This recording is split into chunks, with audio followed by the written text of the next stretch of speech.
Kato. Sä et uskonut tätä. Mä löysin tämmösen hienon kameran. No, arva miss tää on käynyt. No, erikoisissa paikoissa. Minä voisin oikeesti käydä tämmösen prykärundan. Niin sä et muistat sit oikeesti miten tää käytetään ja ohjataan tätä purkkia. Odota vähän. Aloitetaan ihan tosta paapuudin puolelta. Katos Mikko. Tämä on paapuurdi. Sanotaan paapuurd ruottiksi.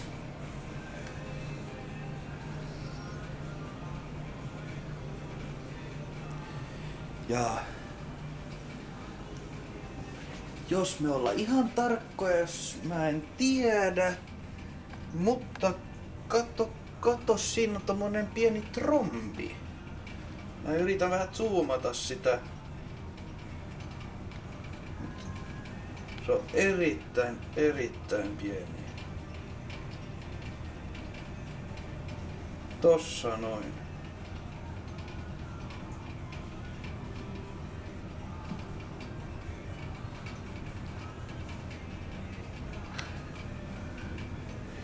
Sitten mennään tästä näin. Katsos.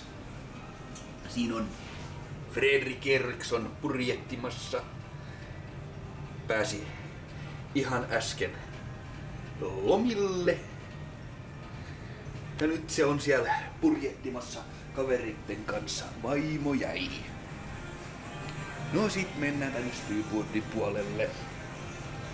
Tämä Mikko on styyboardi. Katsos. Vähän samanlainen kuin paapuuden, eli sulle voi mennä nämä asiat vähän sekaisin. Mut toivottavasti tää auttaa sua. Sitten mennään tänne näin, tässä on tää keskikonsuli. Se on tässä missä minä aina pistän mun ikiseni perseeni päälle. Tohon tuoliin. Ja tässä mä sit ajelen tätä venettä tonne hulliin päin nyt. Nyt vilkutetaan tonne Fredalle. Hei. Ja sit mennään nopeasti tämmönen viimeinen juttu. Aina kun mä soittelen sinulle, tiedäks. Niin mä lähden aina tosta ovesta sit alas. Tässä on tämmönen karttapöytä. Tässä on karttoja Mikko.